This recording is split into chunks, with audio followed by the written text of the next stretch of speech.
माँ शारदा की प्रेरणा स्वयं सहाय। कार्तिक महात्म का पढ़ूं यह 20वां अध्याय।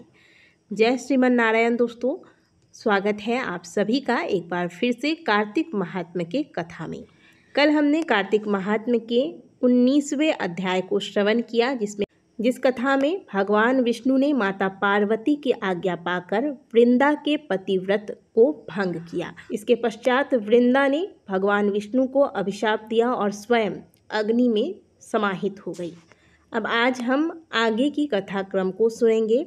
चलिए कथाक्रम को आगे बढ़ाते हुए आज कार्तिक महात्म्य के कथा में 20वें अध्याय को श्रवण करते हैं। कथा आरंभ करने से पहले एक बार प्रेम से श्रद्धा भाव से भगवान विष्णु का ध्यान करते हुए ओम नमो भगवते वासुदेवाय।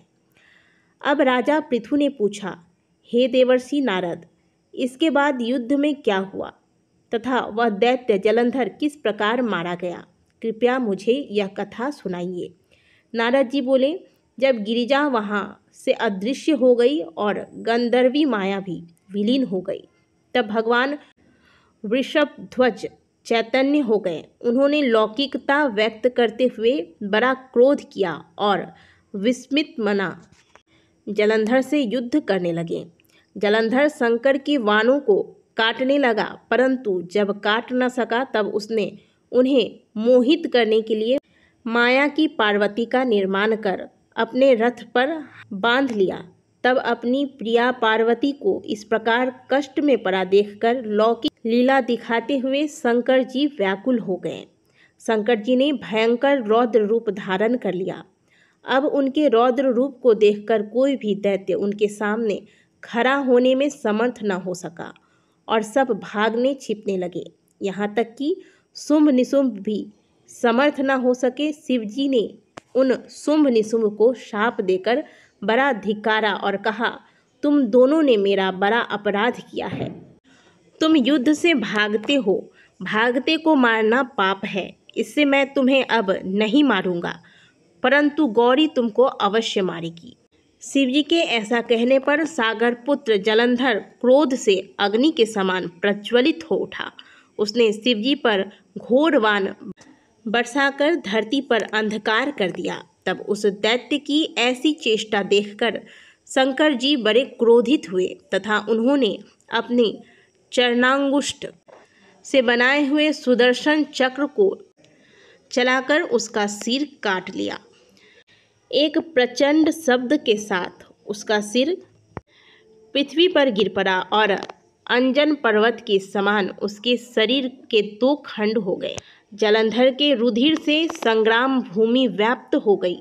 तत्पश्चात शिवाज्ञा से उसका रक्त और मांस महारौरव में जाकर रक्त का कुंड हो गया तथा उसके शरीर का तेज निकलकर शंकर जी में वैसे ही प्रवेश कर गया जैसे वृंदा का तेज गौरी के शरीर में प्रविष्ट हुआ था। जलंधर को मरा देखकर देवता और सब गंधर्व प्रसन्न हो गए। माँ शारदा की प्रेरणा स्वयं सहाय। इस प्रकार से कार्तिक महात्म का 20वां अध्याय पूर्ण हुआ। कथा को श्रवण करने के पश्चात भगवान के नाम कीर्तन के साथ भगवान का नाम का जयकारा अवश्य लगाना चाहिए। बोलिए सभी सच्चिदानंद भगवान की जय। देवाधिदेव महादेव की जय। माता पार्वती की जय। हर हर महादेव। दोस्तों, अगर आपको हमारे द्वारा बताई गई यह कथाएं पसंद आ रही हैं तो कृपया से कथा को श्रवण करने के पश्चात कथा को लाइक करना ना भूलें और अगर हमारे चैनल पर पहली बार आए हैं तो चैनल को सब्सक्राइब अवश्य कर लें। ज़्यादा से ज़्यादा कथा को शेयर करें। तो आज की वीडियो में हमने जलंधर के वध की कथा को श्रवण किया। अब अगले वीडियो में हम कार्तिक महात्म्य के 21वें अध्याय को श्रवण करेंगे। दोस्तों, कार्तिक महीने में अब बहुत कम समय रह गया है। कार्तिक महीने में किए गए धार्मिक कर्मों का फल हमें अन्य महीने के अनुसार 16 गुना अधिक प्राप्त होता है, जो कभी क्षय नहीं होता, यानी कि कभी समाप्त नहीं होता। इसलिए यदि अभी तक आपने कार्तिक महीने में दीपदान नहीं किया है, तुलसी पूजन नहीं किया है, भगवान विष्णु के मंत्रों का जाप आरंभ नहीं किया है, तो अभी भी कुछ समय बाकी है। आप इनमें जितना हो सके हरिनाम कीर्तन करें, तुलसी पूजन करें, दीपदान करें। अभी और कुछ बहुत महत्वपूर्ण तिथियां आने वाली हैं। इनमें आपको क्या करना है, किस प्रकार से पूजन करना है, किस प्रकार से दीपदान करना है, संपूर्ण जानकारियाँ हमारे चैनल पर हम आपको देने वाले हैं, इसलिए हमसे जुड़े रहें। मिलते हैं आपसे अगले वीडियो में, तब तक के लिए जय श्रीमन नारायण। हर हर महादेव।